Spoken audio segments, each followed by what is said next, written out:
Assalomu alaykum, hurmatli ko'ruvchilar. Sherqiy Türkistan Awazining kündilik xəbərlərini görüşüngizdən qarşı alamiz. Tövəndə diqqətinizə xəbərlərimizin təfsili məzmunları bo'lsin.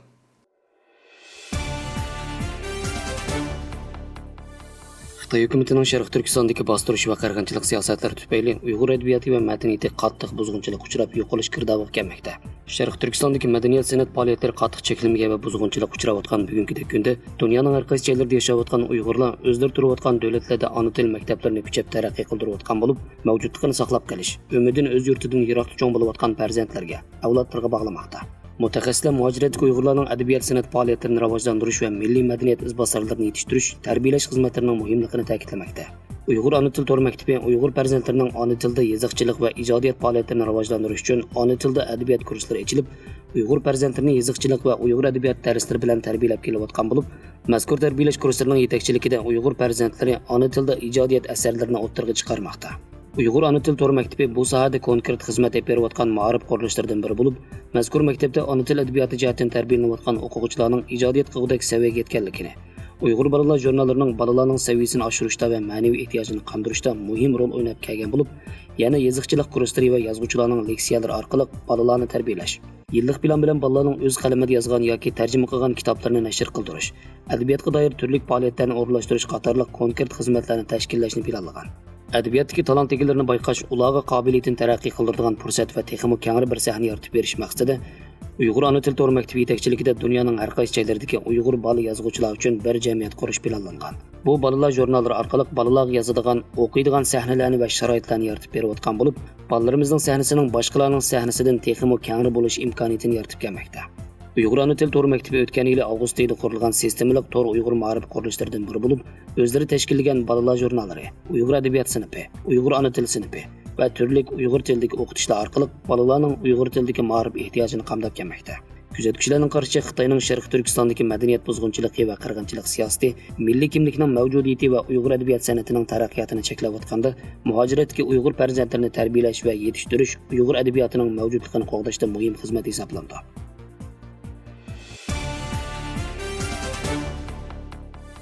19 may günü Angliya parlament a'zolari qurgan Uyg'ur masalasi bo'yicha parlamentdagi hamma partiyalar hamkorlik guruhi uyushtirgan Uyg'urlar qilinayotgan zulmga inkos qaytarish nomli to'r yig'inida Xitoy hukumatining Uyg'urlar qaratgan irqiy qirg'inchilikni to'xtatish uchun qilishga tegishli ishlar bo'libmi, uni Birlashgan Davlatlar Tashkilotining irqiy qirg'inchilikka qarshi turish ahdnomasiga asoslanib to'xtatishning yo'llari haqida suhbat o'tkazdi.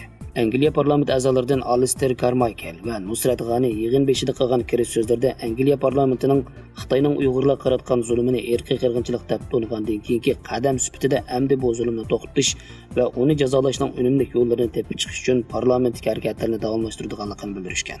Nusrat G'ani so'zida Xitoy hukumatining uningga Uyg'urlar qaratgan zulmining muhim bir partiyasi bo'lgan majburiy emgak masalasi va bu zulmga Angliya shirkatlarining o'rtoq bo'lishining oldini olish yo'lidagi harakat uchun jazo tadbir qo'yganligini tilga olgan. U xalqaro shirkatlarning Sherqiy Turkistonda davom qilayotgan zamonaviy qo'lliqqa quloq yo'pirib turib olishi va hatto uningga sherik bo'lishi hozirgi eng muhim masalalarning biri ekanligini, o'zi va sabdoshlarining parlamentdagi barliq imkoniyatlarni qo'llanib, cho'qim bu zulmni to'xtatish uchun kuch chiqaradiganligini, chunki buning bir insoniy burch bo'lib qolmayla, balki Angliyaning davlat bexatarligi, akademiya erkinlik qatorliq negizlik masalalarga berib taqishadiganligini bildirgan.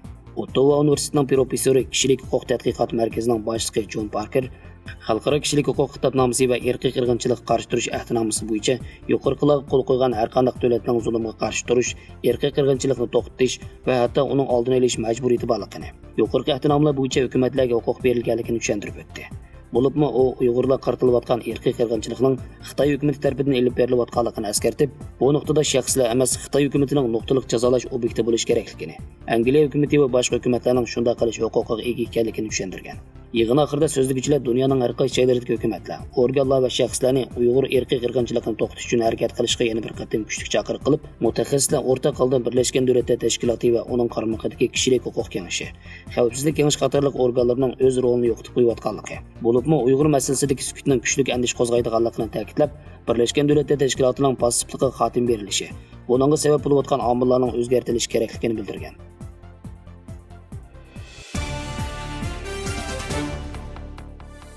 Amerika tاموژنىسى va chegara qo'g'dash idorasi seshanba kuni Xitoydan kelgan bir qancha turkum umumiy so'mmasi 685 ming saxta Amerika dollarini to'sib qolganligini e'lon qilgan.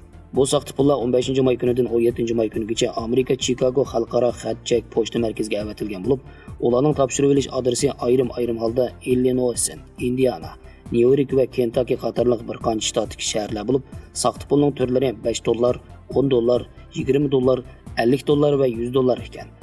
Amerika tاموژنىسى bu saxta pullarni davlat bexatarlikni tekshirish ministerligi va Amerika maxfiy munosabat organiga topshirib berganligini, bu saxta pullarning Amerikaga mulk puli sifatida avatilganligini, pulning ko'chirilishini cheklaydigan federatsiya qonunlariga xiloflik qilganligini bildirgan. 6 aprel kuni Chicago tamojna xodimlari yana o'zlarining Xitoydan 100 dan ortiq turkumdagi umumiy qiymati $1,640,000 dan oshadigan saxta pulni qo'lga tushirganligini e'lon qilgan.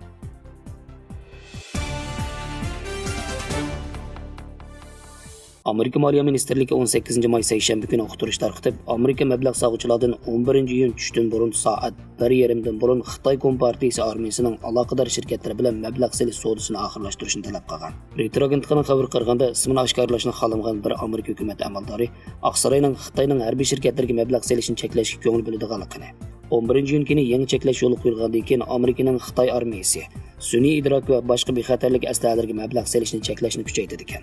Mazkur cheklash tuzimining kuchga ega bo'lishi vaqti aslida 27 may kuni planlangan bo'lsa-mu, ammo tafsilotlarni hal qilish uchun hozir 2 hafta kechiktirilgan.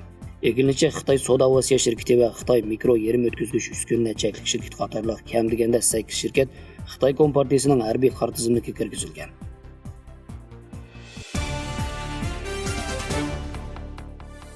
Suv ichish to'g'ri bo'lmasa, o'ylab boqmagan xavflarni olib kelishi mumkin. Bo'libmi yuragi yaxshi emas kishilar. Yurak tövəndəki 5 xil suv ichish odatidan qo'rqadi. Birinchi, bak tez suv ichish.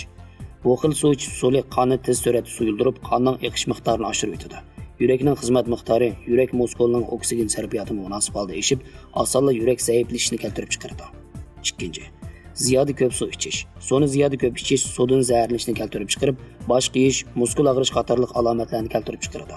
Uchinchi, ziyoda sovuq suv ichish. Yuragi yaxshi emas kishilar sovuq suv ichsa, yurak ritmi tezlashib, yurakning oksigen sarfiyatini oshirib, yurak ritmining normalsizligi, yurak sonjiqini keltirib chiqarish xavfi bor. 4. Bak qiziq suv ichish. Eng muvofiq suv temperaturasi 10 selsiyadan 30 selsiya gradusgacha. 5. Az suv ichish. Qoramig'i yetganlar har kuni 1,5 litrdan 2 millilitrgacha suv ichish kerak. Suvni bak az ichganda qonning yepishqoqligi eshib ketib, yurak meni qon tomirlarida tasoddifiy to'silish yuz beradi. Suylik yo'lida tosh paydo bo'lib qoladi.